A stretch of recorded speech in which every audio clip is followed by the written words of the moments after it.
नमस्कार।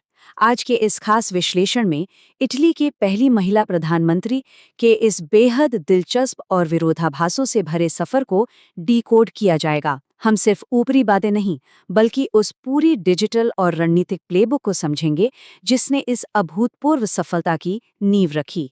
तो सबसे बड़ा सवाल यहीं से उठता है, आखिर एक पूर्व बारटेंडर जो कभी टिकटॉक पर वायरल सेंसेशन बनी, वो इटली की पहली महिला प्रधानमंत्री के पद तक कैसे पहुंच गईं?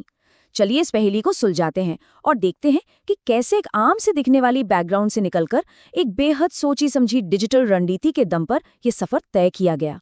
भाग 1, बारटेंडर से नेता तक। ये कहानी शुरू होती है रोम में, साल 1977 में। बचपन काफी चुनौतियों भरा रहा। सूत्रों से पता चलता है कि सिर्फ 1 साल की उम्र में पिता का परिवार को छोड़कर चले जाना और फिर 3 साल की उम्र में गलती से अपने ही घर में आग लग जाना, इन घटनाओं ने एक बहुत गहरा मनोवैज्ञानिक असर डाला। इसी परित्याग के घाव या कहें अबैंडनमेंट वुंड ने पुरुष प्रधान राजनीति में खुद को साबित करने की एक ऐसी जिद और अदम्य इच्छा शक्ति को जन्म दिया जो वाकई हैरान करने वाली है। ये अनोखा राजनीतिक सफर गार्बेटेला जैसे वामपंथी इलाके से शुरू हुआ। 90 के दशक में पाइपर क्लब में देर रात तक ड्रिंक सर्व करने और एक नैनी के रूप में काम करने से लेकर 2008 में महज 31 साल की उम्र में इटली की सबसे कम उम्र की मंत्री बनने तक का सफर, और फिर 2012 में ब्रदर्स ऑफ इटली पार्टी की सहस्थापना। हर एक कदम ने ना सिर्फ जमीनी हकीकत से जोड़े रखा, बल्कि इटली की पुरानी पितृसत्तात्मक राजनीति की जड़ें भी हिला दी। जरा इस आंकड़े पर गौर कीजिए, ये वाकई चौंकाने वाला है। ब्रदर्स ऑफ इटली पार्टी ने 2013 में लगभग 2% वोटों से शुरुआत की थी और 2022 आते आते ये 26% तक पहुंच गया। इतनी बड़ी छलांग। डिजिटल प्लेबुक को डिकोड करना। अब सोचने वाली बात यह है कि बिना किसी बड़े राजनीतिक गॉडफादर के इतनी विशाल चुनावी जीत हासिल कैसे हुई? इसका सीधा सा जवाब है आधुनिक सोशल मीडिया की गजब की समझ। राजनीतिक संचार पर हुए अकादमिक शोध इस बात का एक निष्पक्ष खाका पेश करते हैं कि कैसे डिजिटल रणनीतियों का इस्तेमाल करके युवाओं के बीच विशिष्ट विचारधाराओं को नॉर्मलाइज किया गया। इनमें सबसे अहम है मेटापॉलिटिक्स। देखिए, इसका मतलब है अल्पकालिक नीतियों के बजाय संस्कृति और विरासत पर फोकस करना। सोशल मीडिया पर दिखने वाले वो सीधे साधे वीडियो असल में उतने सीधे होते नहीं हैं। मिसाल के तौर पर पारंपरिक क्रिसमस नेटिविटी सीन सजाने का एक मासूम सा वीडियो शेयर करना, ये असल में राष्ट्रवादी मूल्यों को अवचेतन मन में बिठाने का एक बहुत ही सूक्ष्म और प्रभावशाली तरीका है। इसके बाद आती है नेटवर्क्ड इंटीमेसी या डिजिटल आत्मीयता। ये दर्शकों के साथ एक सीधा व्यक्तिगत कनेक्शन बनाने का तरीका है। कैमरे के सामने घर पर रेवियोली पकाना हो या फिर कैबिनेट मीटिंग की घंटी बजाने के पर्दे के पीछे के दृश्य, ये सब एक ऐसा सुलभ और जमीनी व्यक्तित्व बनाते हैं जिससे दर्शकों को लगने लगता है कि ये नेता बिल्कुल उनके जैसी ही है। एक और बेहद दिलचस्प कॉन्सेप्ट है फेमोनेशनलिज्म। अकादमिक विश्लेषण बताते हैं कि यहाँ एक माँ और एक महिला होने की पहचान को एक राजनीतिक ढाल की तरह कैसे इस्तेमाल किया जाता है। महिलाओं के अधिकारों और सुरक्षा का हवाला देकर अक्सर सख्त और प्रवासी विरोधी नीतियों को उचित ठहराने की रणनीति इसी के दायरे में आती है। भाग 3, नेटवर्क्ड इंटीमेसी की रणनीति।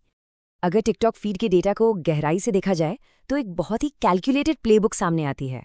ये इस बात का मास्टर क्लास है कि कब क्या बोलना है और कब बिल्कुल चुप रहना है। देखिए, पेंशन, टैक्स और महंगाई जैसे आम लोगों के आर्थिक मुद्दों पर खूब बात की गई, लेकिन आप्रवासन, गर्भपात कानून और LGBTQ+ अधिकारों जैसे भारी विवादित विषयों पर तब तक पूरी तरह से मौन बनाए रखा गया जब तक कि चुनाव जीत नहीं लिया गया। जनता की महिला वाली यह छवि रातों रात नहीं बनी। सीधे कैमरे में देखते हुए, हाथ में हिलते हुए मोबाइल फोन से बनाए गए वीडियो, और वो भी घर के किचन या लिविंग रूम से। और सबसे बड़ी बात, आलोचनाओं से घबराने के बजाय उनका मजाक उड़ाना। जब एक आक्रामक रैली के भाषण का इलेक्ट्रॉनिक पैरोडी रीमिक्स वायरल हुआ तो उसे छिपाने के बजाय खुलकर अपनाया गया। यहाँ तक कि उस वायरल हैशटैग को एक बेस्ट सेलिंग आत्मकथा का टाइटल ही बना दिया गया। सच में ये एक शानदार दांव था। भाग 4, the shape shifting diplomat. Social media पर रूप बदलने की ये गजब की क्षमता अंतर्राष्ट्रीय मंच पर भी साफ दिखाई देती है। पर्यवेक्षक इस दोहरे व्यक्तित्व को देखकर अक्सर हैरान रह जाते हैं। एक तरफ घरेलू रैलियों में ईश्वर, पितृभूमि और परिवार की बात करने वाला बेहद आक्रामक और तेज तर्रार रूप, और दूसरी तरफ G7 और G20 जैसे अंतर्राष्ट्रीय सम्मेलनों में एकदम शांत, सहयोगी और बहुभाषी कूटनीतिज्ञ का रूप। ग्लोबल स्टेज पर इस रणनीति ने सबको चौंका दिया है। सत्ता में आते ही यूक्रेन का दृढ़ता से समर्थन करना, फर्राटेदार अंग्रेजी, फ्रेंच और स्पेनिश बोलना, और अफ्रीका के लिए 5.5 बिलियन यूरो की महत्वाकांक्षी मटे योजना लॉन्च करना। इतना ही नहीं, ग्लोबल लीडर्स के साथ वो वायरल कूटनीतिक ट्रेंड्स, इन सब ने मिलकर जियोपॉलिटिक्स में एक बेहद व्यवहारिक और मजबूत खिलाड़ी के रूप में उनकी छवि को पक्का कर दिया है। भाग 5, विरोधाभासों का छत्ता। इन सभी बातों को एक साथ रखकर देखें तो एक ऐसी लीडर की तस्वीर उभरती है जिसे किसी एक सांचे में फिट करना नामुमकिन है। यह अपने आप में सबसे बड़ा विरोधाभास है। सोचिए, फाशीवाद के बाद के इतिहास से जुड़ी एक राजनेता जो इटली की ऐतिहासिक पितृसत्ता को तोड़कर महिला मतदाताओं का 24% वोट हासिल कर लेती है, और वो भी पूरी तरह से आधुनिक डिजिटल समझ के दम पर। मशहूर लेखक उम्बर्टो इको का एक बहुत ही सटीक कोट है, फासीवाद विरोधाभासों का एक छत्ता है।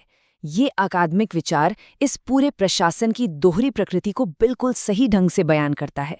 एक ऐसा मॉडल जो कट्टर वैचारिक जड़ों को आम जनता से जुड़े सोशल मीडिया ह्यूमर और अंतर्राष्ट्रीय कूटनीति के साथ बड़ी ही चालाकी से बैलेंस कर रहा है। और यहीं पर आकर ये विश्लेषण एक बहुत ही अहम सवाल छोड़ जाता है। आज ये स्पष्ट हो गया है कि कैसे डिजिटल प्लेबुक और व्यक्तिगत इतिहास मिलकर राजनीति की दिशा बदल रहे हैं। तो सोचने वाली बात यह है, जैसे जैसे डिजिटल प्लेटफॉर्म आधुनिक नेतृत्व को फिर से परिभाषित कर रहे हैं, क्या भविष्य में वैश्विक राजनीतिक सत्ता हासिल करने के लिए यही शेप शिफ्टर प्लेबुक एक जरूरी मानक बन जाएगी? इस पर विचार जरूर किया जाना चाहिए।